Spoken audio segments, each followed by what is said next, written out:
নমস্কাৰ মৰমৰ ছাত্ৰ ছাত্ৰীসকল আশা কৰোঁ তোমালোক সকলো নিৰাপদে আছে আৰু ঘৰত পঢ়া শুনা কৰি আছে তোমালোকে জানিছে যে সমগ্ৰ বিশ্বজুৰি কৰোনা ভাইৰাছে যি সন্ত্ৰাসৰ সৃষ্টি কৰিছে তাৰ ফলত পৃথিৱীৰ বহু দেশৰ লগতে আমাৰ ভাৰতবৰ্ষতো লকডাউন কৰা হৈছে 3টা পৰ্যায়ৰ লকডাউন দিবলৈ চৰকাৰ বাধ্য হৈছে সো এনেকুৱা লকডাউনৰ দিনত তোমালোকৰ পঢ়া শুনাৰ যথেষ্ট ক্ষতি হৈছে স্কুল কলেজ বন্ধ আছে কিন্তু সেই বুলি আমি নপঢ়াকে থাকিলে নহ'ব আমাৰ পাঠ্যক্ৰম আমি আগবঢ়াই নিব লাগিব আৰু যেতিয়া পৰীক্ষা হ'ব তেতিয়া আমি পৰীক্ষাত আমি বহিব লাগিব গতিকে দশমানৰ বিশেষকৈ তোমালোকৰ বহুত ক্ষতি হৈছে আৰু অহা ফেব্ৰুৱাৰী মাহত যি পৰীক্ষা হ'ব তোমালোকৰ ফাইনেল পৰীক্ষা হ'ব এছএছএলচি ফাইনেল পৰীক্ষা হ'ব তাৰ কাৰণে আমি প্ৰস্তুতি চলাব লাগিব সেয়েহে আমি ৰঙানদী ফেচবুক পেজৰ যি টীম আছোঁ সেই টীমৰ তৰফৰ পৰা প্ৰৱেশিকা প্ৰস্তুতি এই বিষয়ক এটি শিক্ষামূলক পাঠ্যক্ৰম আমি প্ৰস্তুত কৰিবলৈ লৈছোঁ তোমালোকে প্ৰত্যেক দেওবাৰে বুধবাৰে আৰু শুকুৰবাৰে সন্ধিয়া 6 বজাত ফেচবুকৰ এই ৰঙানদী পেজৰ জৰিয়তে এই পাঠ্যক্ৰমৰ তোমালোকে লাভালাভ ল'ব পাৰিবা এইটো এটা ব্যক্তিক্ৰমী প্ৰচেষ্টা হিচাপে আমি লৈছোঁ আৰু তোমালোকে জানা যে এইবাৰ সংস্কৃতিৰ পথাৰখনো একেবাৰে খালী হৈ আছে আমাৰ লকডাউনৰ কাৰণে বিহু কৰা নহ'ল গতিকে ফেচবুক পেজৰ জৰিয়তে যথেষ্টসকল আমাৰ নাচনী ঢুলীয়াই বিহু পাতিছে কিন্তু বিহুৰ লগে লগে বা সংস্কৃতিৰ লগতে আমি আমাৰ পাঠ্যক্ৰমী আমি আগবঢ়াই লৈ যাব লাগিব সেইকাৰণে আমি আমাৰ ফেচবুকৰ এই পেজৰ জৰিয়তে 3টা গুৰুত্বপূৰ্ণ বিষয়ত গণিত বিজ্ঞান আৰু ইংৰাজী এই 3টা বিষয়ৰ আমি এটি পাঠ্যক্ৰম প্ৰস্তুত কৰিছোঁ আৰু তোমালোকে এই কথাখিনি গম পোৱাৰ পিছত তোমালোকৰ লগৰ সকলোকে ক'বা যাতে সেই সময়ত দেওবাৰ বুধবাৰ আৰু শুকুৰবাৰে সন্ধিয়া 6 বজাত এই পেজটো উপভোগ কৰিব পাৰে ইয়াৰ লগে লগে আমাৰ ৰঙানদী ইউটিউব চেনেলৰ জৰিয়তেও এই পাঠসমূহ তোমালোকে উপভোগ কৰিব পাৰিবা গতিকে আমি আশা কৰোঁ তোমালোকে ভাল পাবা আৰু এটা সুখৰ খবৰ যে আমাৰ এই কাৰ্যক্ৰমটোৰ বিষয়ে জানিব পাৰি অসমৰ বহু কেইজন ব্যক্তিয়ে আমালৈ শুভেচ্ছা পঠাইছে আৰু এই শুভেচ্ছাসমূহ তোমালোকে এই ৰঙানদী ফেচবুক পেজৰ জৰিয়তেই চাব পাৰিবা তেওঁলোকেনো কেনেকুৱা ধৰণৰ শুভেচ্ছা জনাইছে গতিকে আমাৰ ইয়াৰ আজি প্ৰথম প্ৰয়াস আৰু আশা কৰোঁ তোমালোক ইয়াৰ পৰা যথেষ্ট উপকৃত হ'বা আৰু তোমালোকৰ লগৰ সকলোকে ক'বা আৰু তোমালোকলৈ আমি শুভেচ্ছা জ্ঞাপন কৰি আমাৰ আজিৰ এই পাঠ আমি আৰম্ভ কৰিব লৈছোঁ ধন্যবাদ ৰঙানদী পেজৰ অগতানুগতিক পদক্ষেপ প্ৰৱেশিকা প্ৰস্তুতি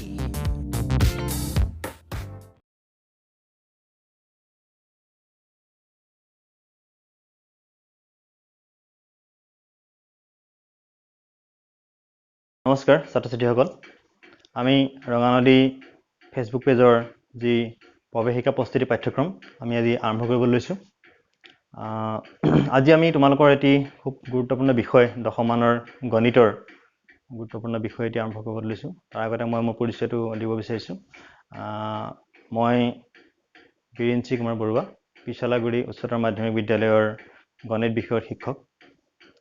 তোমালোকৰ অসুবিধাৰ প্ৰতি লক্ষ্য ৰাখি আমি এই পেজ আৰম্ভ কৰিবলৈ লৈছোঁ আৰু আমি আজি তোমালোকৰ দশমানৰ অতি গুৰুত্বপূৰ্ণ যিটো পাঠ ত্ৰিগোণমিতি আমি ত্ৰিগোণমিতিৰ প্ৰাৰম্ভিক কিছু কথা আমি আজি আলোচনা কৰিম ঠিক আছে আমাৰ পাঠটো হ'ব ত্ৰিগোণমিতি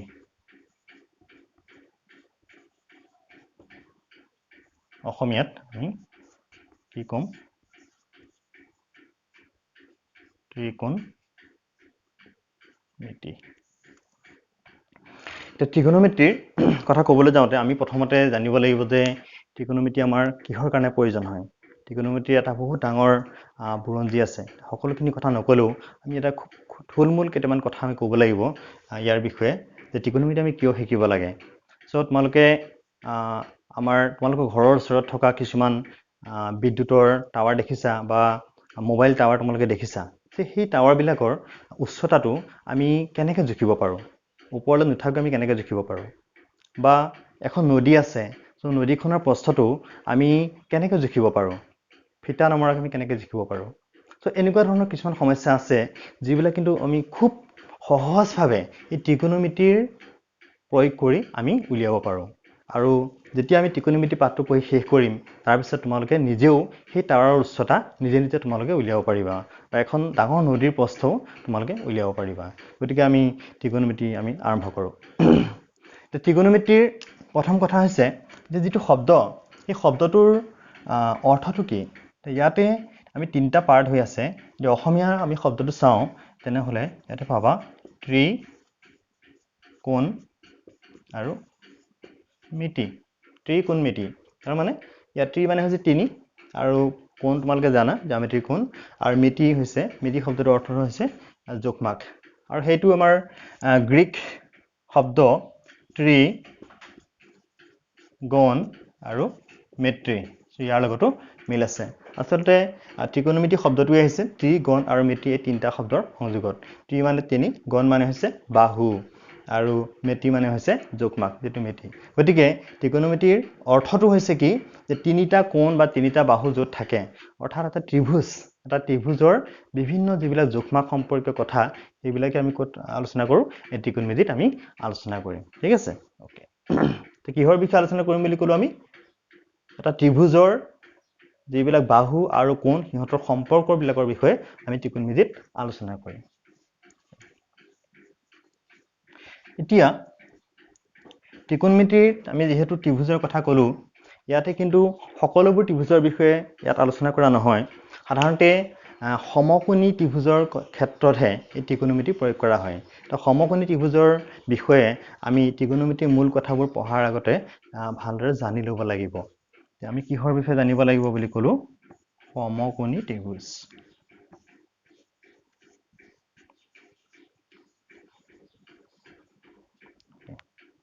তোমালোক সকলোৱে সমকোণী ত্ৰিভুজ কাক বোলে জানা যে যি ত্ৰিভুজৰ এটা কোণ সমকোণ হয় সেইটো হৈছে সমকোণী ত্ৰিভুজ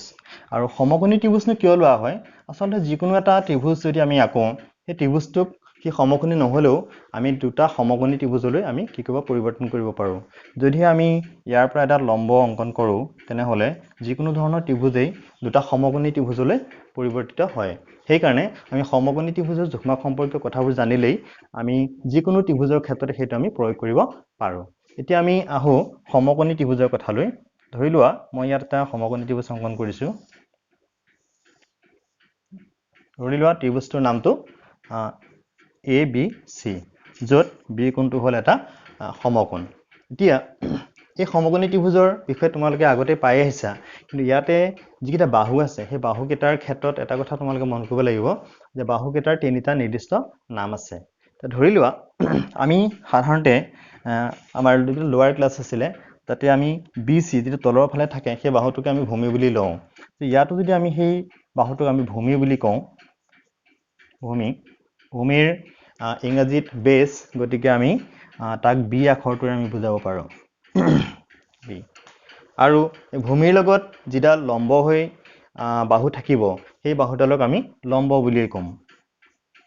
লম্ব ইয়াৰ ইংৰাজী নামটো হৈছে পাৰপেণ্ডিকুলাৰ গতিকে আমি তাক চমুকৈ আমি পি আখৰটোৰে আমি বুজাব পাৰোঁ আৰু বাকি যিটো বাহু আছে এই বাহুটো হৈছে সমকোণৰ সন্মুখৰ বাহু আৰু সেইটো কি বুলি কয় আমি তোমালোকে জানা সেইটো হৈছে কি অতিভুজ বা কৰ্ণ অতিভুজ বুলি কয় অতিভুজ কিয় কয় কাৰণ সকলোকে ডাঙৰ বাহু আৰু কৰ্ণৰ আমি ইংৰাজীত হাইপোটেনিউজ বুলি কওঁ গতিকে সেইডালক আমি এইচ আখৰটোৰে আমি বুজাম ঠিক আছে এতিয়া আমি দেখা পালো যে এটা সমকোণী ত্ৰিভুজৰ তিনিটা বাহুৰ তিনিটা নিৰ্দিষ্ট নাম আছে সেই নামকেইটা হৈছে ভূমি লম্ব আৰু কৰ্ণ চমুকে আমি কি বুলি ক'ম বি পি আৰু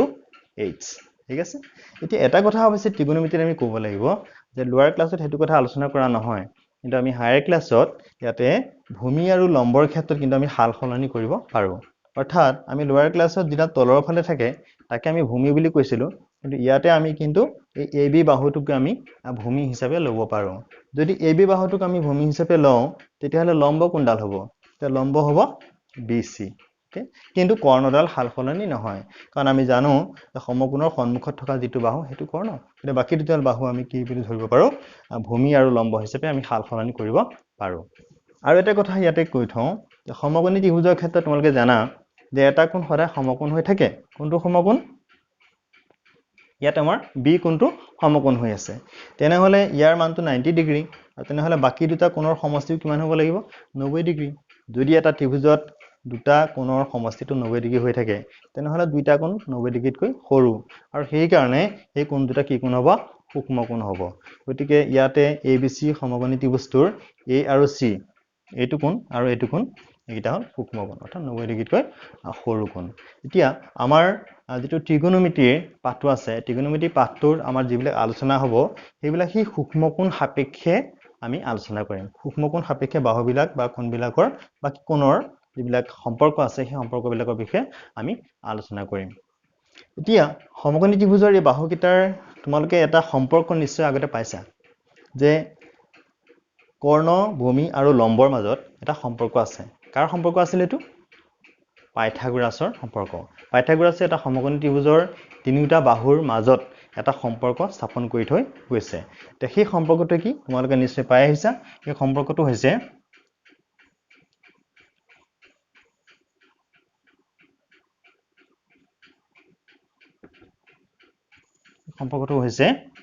যে কৰ্ণ স্কয়াৰ সমান ভূমি স্কয়াৰ যোগ লম্ব স্কয়াৰ তাৰ মানে এটা সমকোণী ত্ৰিভুজৰ কৰ্ণৰ যেটো দৈৰ্ঘ্য এই দৈৰ্ঘ্যৰ যেটো বৰ্গ এই বৰ্গটো বাকি দুটা বাহুৰ বৰ্গৰ যোগফলৰ সৈতে সমান আৰু হেতুকে আমি যদি ছুটিকে লিখিবলৈ বিচাৰো যে PB আৰু H ৰ সহায়ত যদি আমি লিখিব বিচাৰো তেনেহলে আমি কি পাম কৰ্ণক আমি কি বুলি কৈছিলো H বুলি কৈছো A স্কয়াৰ আৰু ভূমিক আমি কি বুলি কলো B গতিকে B স্কয়াৰ ওকে আৰু প্লাস লম্ব ওকে লম্বটোক আমি কি বুলি কৈছিলো P বুলি কৈছিলো গতিকে P স্কয়াৰ গতিকে A square = P square + B square আৰু এইটো হৈছে আমাৰ পাইথাগোৰাছৰ সূত্ৰ আৰু এই সূত্ৰটো যেহেতু আমি ত্ৰিকোণমিতিৰ সমকোণী ত্ৰিভুজৰ বিষয়ে আলোচনা কৰি থাকিম গতিকে তাতে এই পাইথাগোৰাছৰ সূত্ৰ এইটো প্ৰয়োজন হ'ব গতিকে মই ইয়াতে লিখি দিছো পাইথাগোৰাছৰ সূত্ৰ ঠিক আছে A square = P square + B square গতিকে এইখিনি কথা জনাৰ পিছত এতিয়া আমি ত্ৰিকোণমিতিৰ যিখিনি প্ৰাথমিক কথা সেইখিনিলৈ আমি আগবাঢ়িব পাৰিম ওকে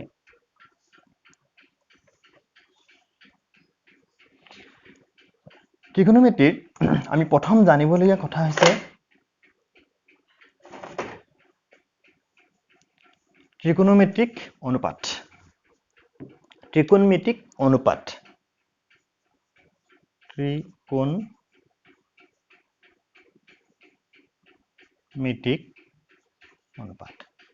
ত্ৰিকোণমিতিক অনুপাতনো কি এটা সমকোণী ত্ৰিভুজ ABC মই ইয়াত লিখিছো য'ৰ B কোণটো সমকোণ ত্ৰিকোণমিতিক অনুপাত কি এতিয়া মই আগতেই কৈছো যেহেতু এটা সমকোণী ত্ৰিভুজৰ এটা কোণ কি হৈ থাকে সমকোণ হৈ থাকে গতিকে বাকি দুটা কোণ কি হয় সূক্ষ্ম কোণ হয় এতিয়া আমি যদি A কোণটো লওঁ A কোণটো আমাৰ হিসাব নিকাছৰ কাৰণে লওঁ বা জোখমাখৰ কাৰণে যদি লওঁ তেনেহলে A কোণৰ লগত দুটা বাহু সংযোগ হৈ আছে এটা হৈছে AB বাহু আৰু এটা হৈছে AC বাহু এই AC বাহুটো এই ত্ৰিভুজটোৰ অতিভুজ বা কৰ্ণ সেইটো বাহুক আমি বাদ দি বাকি যিটো বাহু A কোণৰ লগত সংযোগ হৈ আছে অৰ্থাৎ AB বাহু তাক আমি ভূমি হিচাপে ধৰিম আৰু যদি AB ভূমি হয় তেনেহলে কি হ'ব BC লম্ব হ'ব কিন্তু যদি আমি C কোণটো ধৰো C কোণটো যদি আমাৰ জোখমাখৰ কাৰণে লওঁ তেনেহলে C কোণৰ লগত লাগি থকা দুটা বাহু AC আৰু BC য'ত AC কৰ্ণ তেনেহলে BC টোহে আমি কি ভূমি হিচাপে লম যদি BC ভূমি হয় তেনেহলে AB হ'ব লম্ব এতিয়া আমি A কোণ সাপেক্ষে যদি জোখমাখ বিলাক লৈছো বুলি ধৰি লওঁ তেনেহলে A কোণৰ সাপেক্ষে AB হ'ব ভূমি অৰ্থাৎ কি হ'ব B আমি চমুকে লিখিলে B আৰু BC হ'ব লম্ব আমি চমুকে ইয়াৰ নামটো কি বুলি কৈছিল পাৰপেন্ডিকুলাৰ অৰ্থাৎ P আৰু AC ডালক আমি কি বুলি কৈছিলো হাইপোটেনিউছ কৰ্ণ আমি কি কৈছিলো চমুকে H বুলি কৈছিলো গতিকে এই চমু নামকেইটা আমি মনত ৰাখিব লাগিব তেতিয়াহলে আমাৰ কথাবিলাক মনত ৰাখিবৰ কাৰণে সুবিধা হয় আমি কৰ্ণ বা ভূমি বা লম্ব এই ধৰণে আমি নকৈ আমি এতিয়া PB আৰু H বুলি ক'লেই তোমালোকে কোনটো বাহুৰ কথা বুজাইছো হেতু বুজি পাব লাগিব ঠিক আছে তেতিয়াহলে ত্ৰিকোণমিতিক অনুপাতনো কি ত্ৰিকোণমিতিক অনুপাত হৈছে কি যিকোনো এটা সূক্ষ্মকোণ যদি আমি জোখমাখৰ কাৰণে ধৰো তেনেহলে সেই সূক্ষ্মকোণটো সাপেক্ষে এই সমকোণী ত্ৰিভুজটোৰ যিকোনো দুটা বাহুৰ অনুপাত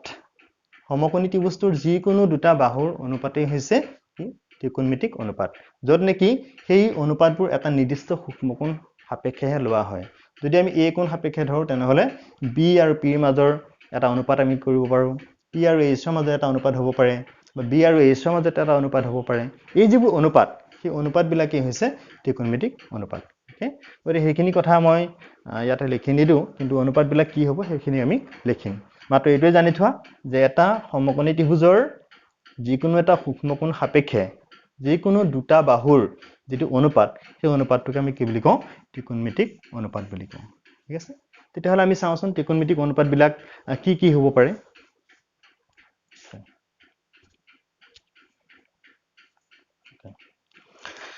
ধৰি লোৱা আমি যোগমাখৰ কাৰণে a কোণটো লৈছো তেনেহ'লে a কোণ সাপেক্ষে আমি দুটা বাহু লৈ লওঁ ধৰি লোৱা BC আৰু AC বাহুৰ আমি অনুপাতটো ল'ব বিচাৰিছো তেতিয়াহ'লে a কোণটো সাপেক্ষে যদি আমি BC বাহুটো P বুলি কৈছো আৰু AC ক H বুলি কৈছো তেনেহ'লে আমাৰ অনুপাতটো হ'ব কেনেকুৱা P আৰু H ৰ অনুপাত P আৰু H P আৰু H ৰ অনুপাত এতিয়া এই a কোণটো সাপেক্ষে P আৰু H ৰ যেটো অনুপাত হ'ব সেই অনুপাতটোক ত্ৰিকোণমিতিক এটা নিৰ্দিষ্ট নাম দিয়া হৈছে তো সেই নামটো হৈছে কি সাইন বুলি কৈছে সাইন আসলে SINE কিন্তু তাকে তিনিটা আখৰত লিখা হয় SIN সাইন এতিয়া এটো কোনো চিন নহয় সাইন বুলিহে পঢ়া হয় এতিয়া এই সাইনটো যেটো অনুপাত আমি নাম দিছো সেই নামটো কোনটো সূক্ষ্মকোণ সাপেক্ষে লোৱা হৈছে a নে c দুটাই সূক্ষ্মকোণ আছে আমি c সাপেক্ষে লোৱা নাই কাৰ সাপেক্ষে লৈছো a সাপেক্ষে লৈছো তেনেহলে সাইনৰ লগত আমি a কোণটো লিখিব লাগিব অৰ্থাৎ যেটো কোণৰ সাপেক্ষে আমি ত্ৰিকোণমিতিক অনুপাতটো আমি পাইছো সেই কোণটো এই সাইনৰ সৈতে লিখিব লাগিব তেতিয়া আমি পাম sin a = p/h ঠিক আছে তেনেহলে আমি a কোণ সাপেক্ষে বেলেগ দুটা বাহু লওঁ ধৰি লোৱা ab আৰু ac বাহু য'ত ab টোক আমি ভূমি হিচাপে লৈছো আৰু ac হৈছে কৰ্ণ গতিকে b আৰু h ৰ অনুপাতটো চাওঁচোন b/h তেতিয়াহ'লে এই অনুপাতটোৰ এটা নিৰ্দিষ্ট নাম দিয়া হৈছে ইয়াৰ নামটো হৈছে কোসাইন এই কোসাইন গোটেই নামটো লিখা নহয় আমি কি লিখো অকল cos বুলি লিখো ঠিক আছে তে সেই cosটোৰ লগত আমি সাইনত যেনেকে কোনটো কোণ সাপেক্ষেনো p আৰু h লৈছিলো তো সেইটোৰ নিচিনাকৈ ইয়াতো আমি a কোণটো সাপেক্ষেহে ভূমি আৰু কৰ্ণটো আমি বিচাৰিছো সেই কাৰণে ইয়াতো কি আহিব আমি কোণটোৰ নামটো উল্লেখ কৰিব লাগিব সো b/h = cos ঠিক আছে ঠিক তেনেকুৱা ধৰণে আমি আৰু এটা অনুপাত চাওঁচোন p আৰু b অৰ্থাৎ BC আৰু যেটো AB বাহু এই বাহু দুটাৰ যদি আমি অনুপাতটো লওঁ তেনেহলে অনুপাতটোক আমি মই সমুখে লিখিবলৈ হলে কি হ'ব p/b p/b এটা ইয়াৰো এটা কি আছে নিৰ্দিষ্ট নাম আছে সো সেই নামটো হৈছে ত্ৰিকোণমিতিৰ টেনজেন্ট বুলি কৈছে টেনজেন্ট এটা টেনজেন্টৰো গোটেই নামটো লিখা নহয় তাত আমি অকল টেন বুলি ক'লে আমি টেনজেন্টটো বুজি পাওঁ ঠিক আছে গতিকে টেনজেন্টৰ লগতো এই দুটা এৰ নিচিনাকে আমি কি লিখিব লাগিব এইটো লিখিব লাগিব ওকে এতিয়া আমি তিনিটা ত্ৰিকোণমিতিৰ অনুপাত পালো এই অনুপাত কিটা হৈছে এটা sin a = p/h এটা হৈছে cos a এটো p/h আৰু এটা হৈছে tan a এটো হৈছে p/b সো এই তিনটা অনুপাতত আমি দেখিছো যে p/b/h এটাইগিটা বাহুৱে ইয়াত কি হৈ আছে জড়িত হৈ আছে ঠিক আছে যে আমি এই অনুপাতগিটা আমি মনত ৰাখিব লাগিব যে sin অনুপাতটো কোন দুটা বাহুৰ অনুপাত হয় বা cos টো কোন দুটা আৰু tan টো কোন দুটা ওকে আচ্ছা এতিয়া এটা কথা তোমালোকে জানা যে আমি যেটো sin অনুপাত পাইছো sin a p/h তা p/h ৰ এইগিটা যদি আমি ওলটাই দিওঁ তেনেহলে আমি এটা নতুন অনুপাত পাম অৰ্থাৎ h/p যেটো হ'ব হেতু এটা বেলেগ এটা অনুপাত ওকে গতিকে এই তিনিটা অনুপাতৰ বাহিৰেও ইহতক আমি ওলটাই লৈ মানে হিহঁতৰ যিবোৰ প্ৰতিক্ৰম বুলি কয় সেই প্ৰতিক্ৰমবোৰ লৈ আমি আৰু তিনটা অনুপাত আমি পাব পাৰো সো সেইগিটা অনুপাত কেনেকুৱা হ'ব প্ৰতিক্ৰম মানে কি হ'ব পাৰে a/b যেটো আমি কওঁ এটো এটা যদি ভগ্নাংশ হয় তেনেহলে অনুপাত হয় তেনেহলে আমি তাক ওলটালে কি হ'ব b/a গতিকে a/b আৰু b/a এটা আনটো প্ৰতিক্ৰম বুলি কোৱা হয় ৰেচিপ্ৰকেল ইয়াতো ঠিক তেনেকে p/h ৰ ৰেচিপ্ৰকেল এটা আহিব h/p গতিকে আমি দেখিছো যে sin a যেটো অনুপাত p/h গতিকে তাক আমি যদি ওলোটাটো লওঁ, যদি ৰেচিপ্ৰকেলটো লওঁ, প্ৰতিক্ৰমটো লওঁ, তেনেহ'লে আমি কি পাম h/p। আৰু মই ইয়াতে এইটো দেখাইছো, এইটো h/p, h/p। সেই h/p যিটো অনুপাত সেইটোৰ এটা নাম বেলেগকে দিয়া হৈছে, সেইটো সাইনৰ পৰা পৃথক, আৰু এইটো কোৱা হয় কোসেকেণ্ড। কোসেকেণ্ডক আমি চমুকে কি বুলি লিখিছো, কছেক বুলি লিখিছো। আৰু তাৰ লগতে এই যে সাইন এ কছ এ যিকেইটা এ এংগল আছে, তেনেকে ইয়াতো আমি কোনটো কোণৰ সাপেক্ষে আমি লৈছো সেইটো আমি ইয়াতে লিখা আছে, গতিকে কছেক এ। কছেক এ ইকুৱেল টু হ'ব h/p। ঠিক তেনেকে আমি কছ এ যিটো b/h সেইটো যদি আমি ওলোটাই লিখো h/b হ'ব, সেইটো এটা বেলেগ অনুপাত হ'ব, আৰু সেইটো হ'ব কি h/b। সেই h/b টোৰ তাৰ এটা নাম দিয়া আছে, সেইটো কছৰ পৰা পৃথক, আৰু সেইটো কোৱা হয় সেকেণ্ড। আৰু সেকেণ্ডটোকে আমি কি বুলি কৈছো, চমুকে লিখিছো sec। ওকে, তিনিটা আখৰে সেক, আৰু তাৰ লগতে সূক্ষ্ম কোণটো লিখা হৈছে a, sec a equal to h/b। আৰু ঠিক তেনেকে আমি কি পাইছো যে p/b অনুপাতটো যদি আমি ওলোটাই লিখো তেনেহ'লে b/p হ'ব, অৰ্থাৎ প্ৰতিক্ৰমটো, আৰু তাৰ নামটো হৈছে কোটেনজেণ্ট। আৰু সেই কোটেনজেণ্টৰ আমি তিনিটা আখৰ লৈ পেলাই আমি কট বুলি আমি লিখিছো, গতিকে কট লগত আছে সূক্ষ্ম কোণটো a। গতিকে আমি কিমানটা পালো, 6টা আমি বিশেষ ত্ৰিকোণমিতিক অনুপাত পালো। এতিয়া সেই 6টা ত্ৰিকোণমিতিক অনুপাত আমি মনত ৰাখিব লাগিব, আৰু তাৰ কাৰণে আমি সাইন কছ টেন মনত ৰাখিলেই, সিহঁতৰ ৰেচিপ্ৰকেলবোৰ ল'লেই আমি কি পাম, কছেক সেক আৰু কটৰ যিকেইটা অনুপাত সেই অনুপাতকেইটা আমি পাম। ঠিক আছে, আৰু ইয়াতে দুটা বিশেষ কথা আমি লিখি থওঁ, আমি জানি থোৱাটো ভাল হ'ব। যিহেতু sign a equal to p/h আৰু কছেক এ ইকুৱেল টু h/p, তেনেহ'লে আমি এটা কথা পাম যে সাইন এ আৰু যদি কছেক এ আমি পূৰণ কৰো, তেনেহ'লে সাইন এ অনুপাতটো হ'ল p/h আৰু কছেক এ অনুপাতটো হ'ল h/p। তেনেহ'লে আমি p আৰু h কেনচেল কৰিলে আমি কিমান পাওঁ, 1। এতিয়া ইয়াতে কি হৈছে, সাইন এ আৰু কছেক এ দুইটা আছিল, এটা আনটো প্ৰতিক্ৰম, গতিকে দুটা প্ৰতিক্ৰম ত্ৰিকোণমিতিৰ অনুপাত পূৰণ কৰিলে আমি কিমান পাম, 1। ঠিক একেধৰণে আমি কছ এ আৰু সেক এ পূৰণ কৰিলে কি পাম, 1 পাম, আৰু ঠিক তেনেকে টেন এ আৰু কট এ পূৰণ কৰিলে আমি কি পাম, 1 পাম। ঠিক আছে, আৰু এটা কথা আমি কওঁ যে সাইন এ আৰু যিটো কছ এ অনুপাত, সাইন এ আৰু কছ এ অনুপাতটো, সাইন এটো হৈছে p/h আৰু কছ এটো হৈছে b/h। তেতিয়াহ'লে h কেনচেল গ'লে আমি কি পাম, p/b। সেই p/b অনুপাতটো কাৰ আছিল, ইয়াত যদি আমি চাওঁ টেন এ। তেতিয়া তুমি পালা কি যে সাইন এ বাই কছ এ এই অনুপাতটোৰ সমান টেন এ। গতিকে এইটো হৈছে এটা সম্পৰ্ক। ঠিক একেধৰণে আমি